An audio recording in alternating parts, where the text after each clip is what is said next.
Can you explain why Jesus descended into hell and what did he do in hell? I'm confused. There are so many different interpretations. Yeah, okay, let's talk about that. So first, keep in mind that this is all debatable matters. There's many different interpretations, but here's what makes most sense to me.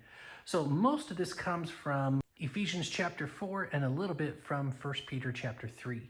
Now in 1 Peter, he literally says, "For Christ also suffered once for sins, the righteous for the unrighteous, that he might bring us to God, being put to death in the flesh, but made alive in the spirit, in which, in the spirit, he went and proclaimed to the spirits in prison." Now, so the big question is, what prisoned spirits did he preach to when he was dead in body but alive in spirit?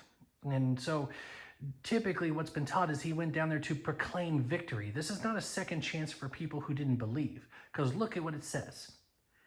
"Because they formerly did not obey when God's patience waited in the days of Noah." So specifically, he mentions Noah, not just wicked people before Christ. This was specifically a reference to Noah's time. So if we go back to Genesis chapter 6, we see that there are fallen beings, which we believe are angels, sons of God, is a reference to angels, who tried to create an offspring with the daughters of men that are called the Nephilim.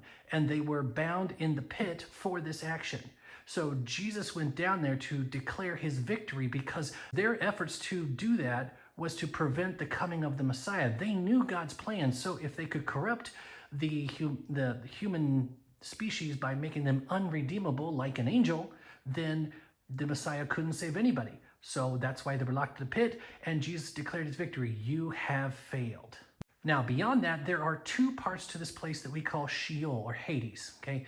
And there's a part that's known as the place of torment. That's what we usually refer to when we say hell, although hell is interchangeably used also for the lake of fire. Yes, that's something different.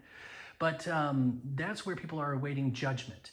But there was another place, and we get a little glimpse of it in Luke chapter 16, where it's the story of the rich man and Lazarus. There's another part called Abraham's bosom, where they were resting and in comfort, awaiting Christ and his payment for their sins.